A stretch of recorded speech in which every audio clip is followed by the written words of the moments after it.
Áður en við höldum áfram, þá langar mig að sýna ykkur hér örstutt viðtal sem ég átti við William Beuter, hagfræðing sem var hér á landi helgina, fór í dag. Og við skulum heyra aðeins hvað hann hefur að segja íslensk stjórnvöld, kannski ekki síst, og í þá blekkingu sem þjóðin lifði í. Welcome, Mr. Beuter. Now, you have told us that the collapse in October was the inevitable end of an unsustainable banking investment and consumption boom. Can you explain to us how it was possible that as late as in September last year, this nation still believed that we were going to have a soft landing, that everything was going to be all right here? Well, people have an almost unlimited capacity for deceiving themselves, even greater than the capacity for deceiving others.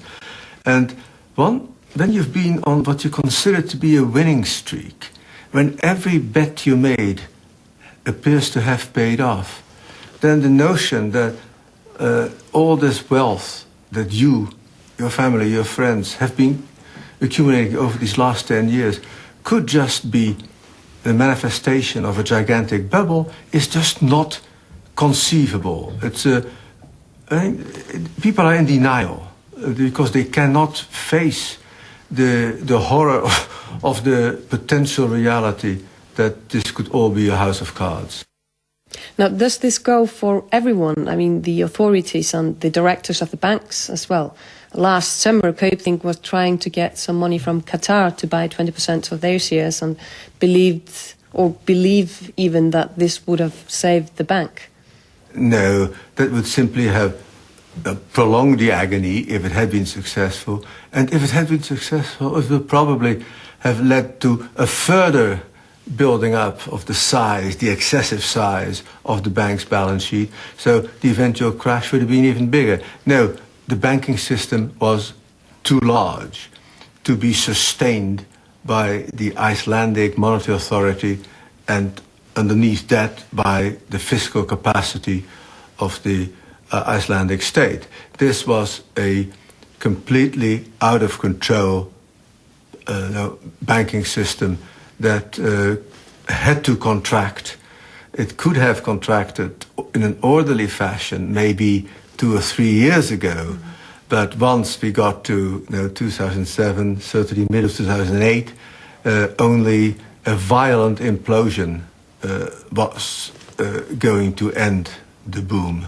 Now, about our currency, you've said that we must get into the Eurozone, but I mean, just politically, it's impossible that we will become members of the EU for the next 2 or 3 years, and we need an interim arrangement. The economists might say you should join a monetary union, maybe with the Nordic countries or a Nordic country. But what if no one wants us? What if no one wants us in a monetary union? What do we do? If these temporary monetary unions with the Nordic brothers and sisters are not possible, then you have to basically muddle along with your own currency until you can get into the EU and the Eurozone. The proposals for unilateral adoption, for instance, of the euro are wrong and would be catastrophic, I think, for 2 reasons. First, it would not provide you with a lender of last resort.